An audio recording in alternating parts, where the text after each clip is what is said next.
এবার তার নজরে বসিরহাট, যাদবপুর এবং ডায়মন্ড হারবার সাংগঠনিক জেলা।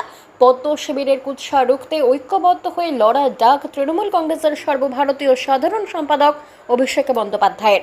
মঙ্গলবারের সাংগঠনিক বৈঠকে নরম সুরে জেলা নেতৃত্বকে তাদের দায়িত্ব বুঝিয়ে দিয়েছেন অভিষেক। উল্লেখিত প্রত্যেক সাংগঠনিক জেলাতে তৃণমূলের দাপট অব্যাহত। লোকসভার ফলাফল আগামী বিধানসভা নির্বাচনেও ধরে রাখতে হবে, এদিন সেই বার্তাই দিয়েছেন তিনি। এটাই ছিল দুর্গোৎসবের আগে অভিষেক বন্দ্যোপাধ্যায়ের শেষ বৈঠক। অন্যান্য দিনের মতোই এদিনও জেলা নেতৃত্বকে ঐক্যবদ্ধ হয়ে সংগঠনকে শক্তিশালী করার নির্দেশ দিয়েছেন তিনি। সেই সঙ্গে সরকারের উন্নয়নমূলক প্রচারেও জোর দিতে বলেছেন দলের সর্বভারতীয় সাধারণ সম্পাদক। বৈঠকে উপস্থিত ছিলেন দলের রাজ্য সভাপতি সুব্রত বক্সীও। আলোচনা হয় জেলার টাউন ব্লক সভাপতি পরিবর্তন পরিমার্জন নিয়ে। চিরাচরিত ভঙ্গিতে এদিনও গোষ্ঠীদ্বন্দ্ব প্রসঙ্গে কড়াকড়ি অবস্থান নিয়েছেন অভিষেক। তার পরামর্শ, দলের অন্দরে সম্প্রীতি বজায় রাখতে হবে।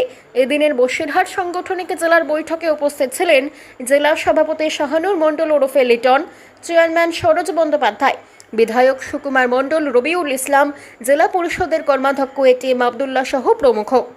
বাংলা খবর, আপনার রাজনীতি, আপনার আওয়াজ।